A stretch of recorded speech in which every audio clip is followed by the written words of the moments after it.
Assalamualaikum warahmatullahi wabarakatuh. Para pendengar dan peminat kaset yang tengah diputar ini, saya menyatakan rasa bahagia, rasa syukur kepada Allah dapat menyampaikan dakwah saya ini sekarang dengan kaset.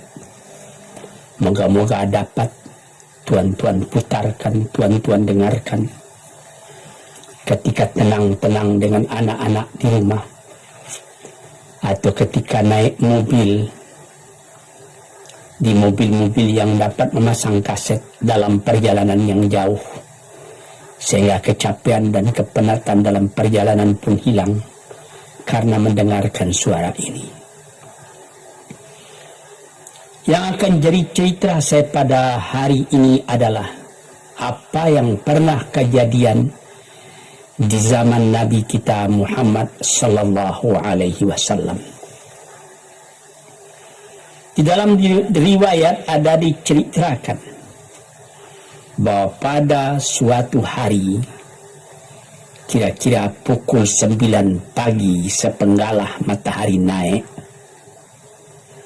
Rasulullah sallallahu alaihi wasallam berjalan dari rumahnya, dari biliknya, menuju ke dalam masjid beliau yang mulia di Madinah. Ketika itu biasanya ada juga orang yang sembahyang di masjid, sembahyang sunat duha. Tapi umumnya masyarakat sudah keluar dari rumahnya pagi-pagi, bekerja menurut bidang masing-masing. Yang pergi bertani, yang pergi berniaga, yang pergi mengembalakan unta atau kambingnya. Tinggallah beberapa orang saja. Beliau lihat di sudut masjid ada satu orang pemuda sedang duduk tafakkur termenung. Mukanya kelihatan muram saja, menunjukkan kesedihan yang terpendam di dalam hatinya. Rasulullah mendekat kepada pemuda yang tafakkur itu. Setelah dilihatnya Rasulullah datang, dia pun menengadahkan muka. Rasulullah pun bertanya, "Mengapa di saat begini engkau duduk tafakkur dalam masjid? Dan wajahmu kelihatan ada menampakkan kesedihan atau muram durja. Apakah yang engkau derita sekarang ini?" Jadi pemuda tadi menjawab, "Hazanun lazimatni ya Rasulullah wa duyunun." Artinya, aku ditimpa duka cita ya Rasulullah karena utang. Rupanya orang ini berutang. Utang telah lama, janji sudah dekat, persediaan buat membayar belum ada. Itu yang saya menungkan di sini ya Rasulullah. Dengan senyum Rasulullah menjawab, "Sudihkah engkau kalau aku ajarkan kepadamu suatu bacaan? Apabila bacaan ini, yaitu berupa doa, engkau baca pagi-pagi, dan nanti petang-petang pun engkau baca pula dengan hati khusyuk, insya-Allah hutangmu itu akan terbayar." Tentu pemuda tadi dengan besar hati menjawab, "Tentu ya Rasulullah. Aku senang sekali kalau dapat engkau ajarkan kepadaku apakah doa itu." Lalu Rasulullah mengajarkan kepada pemuda itu doa ini. Inilah yang akan saya bacakan pula, mudah-mudahan kita semuanya dapat pula mengambil bacaan ini menjadi bacaan kita. Kita baca pagi, kita baca petang. Apa bunyinya? Allahumma inni a'udzubika minal hammi wal hazani wa a'udzubika minal ajzi wal kasli wa a'udzubika minal bukhli wal jubni wa a'udzubika min ghalabati daini wa qahrir rijal. Sebelum kita uraikan atau kita tafsirkan artinya satu demi satu, baik kita artikan secara keseluruhan lebih dulu. Artinya ialah, ya Tuhanku, aku berlindung kepada Engkau daripada ini. Lalu disebut 8 banyaknya. Yang pertama, aku berlindung kepada Engkau daripada duka cita, daripada kesusahan dan duka cita. Susah dan duka cita sudah 2. Dan aku berlindung kepada Engkau daripada malas, daripada lemah dan malas, jadi 4. Dan aku berlindung kepada Engkau daripada bakhil, berat mengeluarkan uang, dan daripada pengecut atau penakut, sudah 6. Dan aku berlindung kepada Engkau daripada pengaruh berutang dan daripada kekuasaan orang lain atas diri kita, sehingga kita tidak mempunyai kemerdekaan pribadi lagi. Inilah 8 yang diminta kepada Tuhan. Moga-moga kita jangan diserang oleh penyakit ini. Karena kalau ada ini penyakit yang 8 perkara, itu kita mempunyai pribadi yang lemah. Tidak mempunyai lagi personality yang dapat tegak. Padahal dalam didikan agama kita, tempat kita takut cuma satu, yaitu Allah. Yang lain tidak ada. Yang pertama, susah. Apabila orang telah susah, pikirannya pun sudah tertumbuk. Jalan untuk maju tidak ada lagi. Padahal dalam kehidupan itu, manusia tidak akan berjalan di atas jalan yang datar saja, yang bertaburkan kembang. Kehidupan itu mendaki, menurun, melereng, berenang, melewati ombak dan gelombang. Itu pasti dalam hidup. Apa yang disusahkan? Kusut, tak ada kusut yang tidak selesai. Keruh, tak ada keruh yang tidak jernih. Apabila pikiran kita telah susah lebih dulu, maka gelaplah jalan yang kita tempuh ke muka dalam kehidupan tadi. Yang kedua, kita disuruh berlindung kepada Allah daripada duka cita. Yang menyebabkan orang duka cita itu memang banyak. Misalnya, kehilangan barang yang disukai, kematian orang yang disenangi, bahaya yang datang dengan tiba-tiba. Orang yang ditunggu sudah lama tidak datang. Barang yang dicari tak bertemu, dan lain-lain sebagainya. Lalu tumbuh hazan, duka cita. Kalau kesusahan menjadikan soal yang kita hadapi jadi kusut, kedukaan menyebabkan jalan yang kita tempuh jadi gelap. Nah, ini dua hal yang bisa menghambat, menjadi rintangan bagi manusia di dalam kehidupannya. Lalu yang ketiga, aku berlindung kepada Engkau ya Allah minal ajaz. Lemah. Lemah apa? Lemah pikiran, Tidak ada energi lagi. Tidak ada inisiatif lagi. Menyerah saja. Lemah.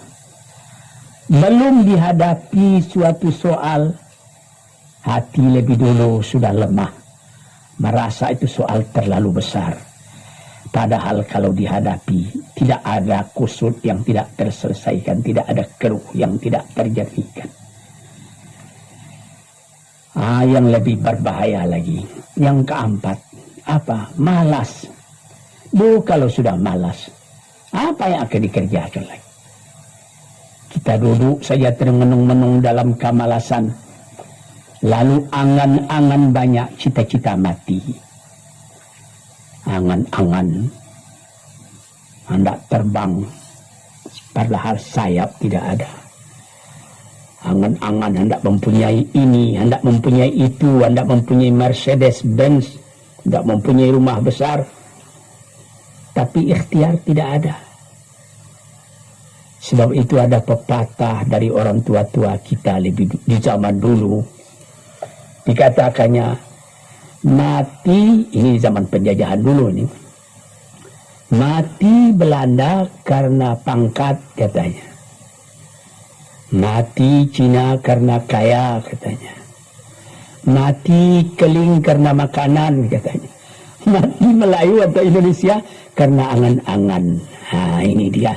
Angan-angan karena malas saja, berangan-angan. Tapi malas.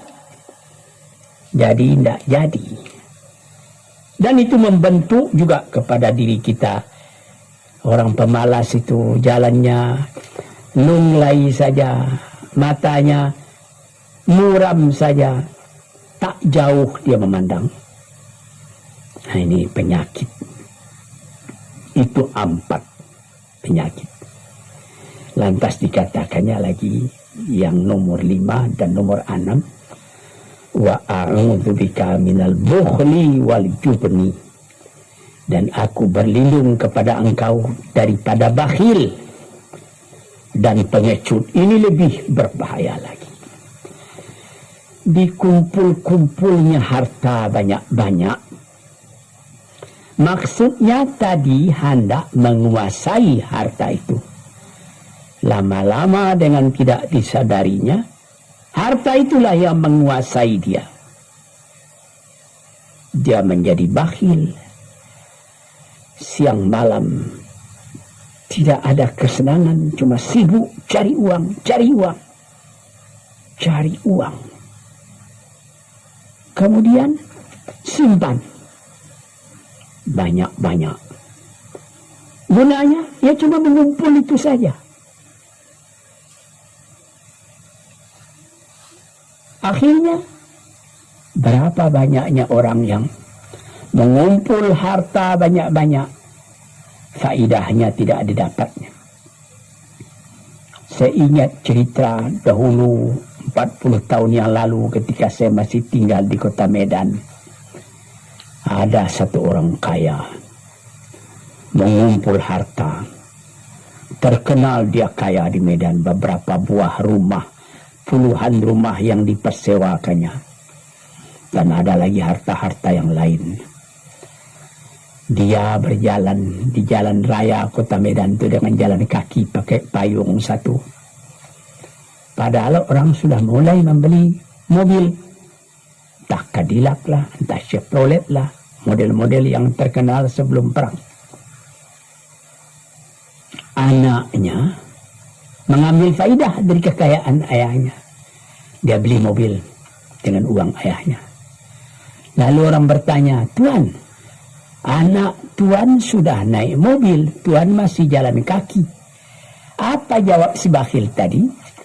"Saya anak orang miskin, anak saya anak orang kaya," katanya. Nah, inilah orang yang bukan lagi mencari harta buat menguasai harta itu, tetapi dia mencari harta buat dikuasai oleh harta itu. Yang nomor 6 lebih jahat lagi, apa? Jubun, pengecut.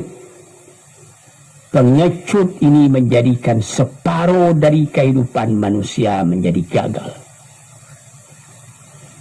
Ada pepatah orang kalau engkau berniaga atau berusaha, meskipun modalmu tadinya tidak ada, asal engkau berani, itulah modal utama dalam hidup. Sesuai dengan pepatah Melayu atau pepatah Indonesia lama, dia katakan, putuslah tali layang-layang, robek kertas tentang bingkai. Hidup jangan mengepalang, tidak kaya berani pakai. Hidup jangan mengepalang, tanggung-tanggung jangan. Tidak kaya berani pakai. Keberanian itu adalah modal. Sebab itu kalau orang rugi berniaga, itu belum rugi. Yang penting berani. Karena adat perniagaan itu tidak saja beruntung, rugi juga kadang-kadang. Tapi kalau keberanian yang hilang, separuh daripada kekayaan tadi sudah habis. Walaupun masih banyak ada, tapi keberanian tidak ada, separuh sudah habis. Akhirnya, walaupun kekayaan besar, tapi kepercayaan hilang, itu namanya habis, tidak ada lagi. Walaupun berjuta yang tinggal dalam tangan, tapi orang tidak percaya. Apa lagi artinya? Sebab itu yang pertama sekali modal itu keberanian menghadapi hidup. Ini 6. Yang ke-7 dan 8, wa a'udzubika min ghalabati daini wa qahri rijal, dan aku berlindung kepada engkau ya ilahi daripada pengaruh utang. Utang itu, nah itulah anak muda yang duduk di sudut masjid tadi, dipengaruhi oleh utang. Sampai Rasulullah sendiri pun mengatakan, iyyakum wad-daina. Jagalah supaya kalau sedapat-dapatnya jangan sampai berutang. Tapi ini bisa juga berutang kalau keberanian tidak ada, dan berani itu membuka jalan buat mencari bayarnya. Tetapi kalau pengecut berutang lagi, itu payah buat membayar. Sebab itu Nabi mengatakan, iyyakum wad-daina, saya akan sedapat-dapatnya elakkanlah supaya jangan berutang. Fa innahu hammun bil laili wa madhallatun fil nahari. Hutang itu susah pada malam hari, mata tidak mau tidur. Dengan apa imbangan hutang tadi, berapa hutang, berapa yang akan diterima, sehingga mata tidak mau tidur malam itu memikirkan hutang. Akhirnya madhallatun fil nahari, kalau siang hari badan berasa hina, tak berani keluar dari rumah. Kota Jakarta yang begitu besar, bersilang siur, jalan-jalan raya, jalan Tamrin, Diponegoro, Imam Bonjol, Cut Mutia, dan lain-lain nama jalan. Ada orang yang jalan itu bertambah lama, bertambah kecil jumlahnya. Kalau orang lain mempunyai 100 macam jalan, dia paling tinggi cuma 2 saja jalannya dapat jalani. Jalan dari rumahnya ke tempat yang tertentu. Ke lain dia tidak berani. Kenapa? Karena ada tempat dia berutang. Jadi dikatakan dalam hadis itu, orang berutang malam tak mau tidur, siang malu sama orang. Takut akan ditanyai, takut akan dicari. Ataupun dia berbenam di rumah, datang orang menunggu piutang. Dia bilangkan kepada pembantunya atau kepada anaknya, katakan bapak tidak di rumah. Anak yang tolol atau pembantu yang tolol menjawab, mana bapak? Dia suruh bilangkan bahwa bapak tidak ada di rumah. Kata anak tadi, bertambah susah. Lantas yang nomor 8, wa qahri rijal. Kita tidak mempunyai lagi kemerdekaan diri buat menyatakan perasaan kita. Karena kita segan kepada orang, kita terlalu banyak berutang budi kepadanya, kita terlalu banyak mendapat hadiah daripadanya, kita terlalu banyak dan lain-lain, sehingga mulut kita jadi tertutup, tak dapat bercakap lagi, ditekan oleh hutang budi kepada orang tadi. kemerdekaan diri tidak ada lagi. Inilah 8 perkara yang ditunjukkan oleh Nabi Sallallahu Alaihi Wasallam kepada pemuda yang duduk tadi. Itulah 8 perkara diperingatkan, dituliskan, diajarkan, disuruh hafal oleh Nabi kepada pemuda yang beliau dapati termenung duduk seorang diri tadi. Dengan patuh dia turuti kehendak Nabi, dia baca itu tiap pagi, dia baca itu tiap sore, dia pahamkan apa isinya. Lalu timbul energi baru dalam dirinya, semangat yang baru. Langit pun kelihatan cerah, bintang pun kelihatan berkelap-kelip, matahari pun kelihatan bercahaya, dan dia sudah melihat kehidupan ini dengan mata yang terang. Kemudian dia bertemu dengan Nabi, ya Rasulullah, saya mengucapkan terima kasih. Penyakit-penyakit tak ada pada diri saya lagi, utang saya sudah terbayar, dan saya akan memulai hidup yang baru. Inilah jawab dari pemuda tadi. Dan inilah jadi pedoman pula bagi kita kaum muslimin. Kalau kita terjadi pada diri kita beberapa hal, salah satu dari yang 8 perkara itu, baca doa ini pagi, baca doa ini petang, lalu berusaha. Jangan cuma berdoa, berusaha, berdoa dan berusaha. Allah akan membukakan kepada kita pintu rahmatnya, memberikan nikmatnya yang berlipat ganda, sehingga segala sesuatu yang di kiri kanan kita menjadi kekayaan, menjadi inspirasi buat maju ke depan di dalam kehidupan ini. Bapak-bapak, saudara-saudara pendengar kaset yang saya muliakan, moga-moga pengaruh dari hadis ini, daripada doa ini masuk ke dalam diri saudara, dan saudara menjadi orang muslim dan merdeka yang sejati. Sekianlah pandangan saya, moga-moga ada manfaatnya bagi para pendengar dan peminat kaset yang tercinta. Assalamualaikum warahmatullahi wabarakatuh.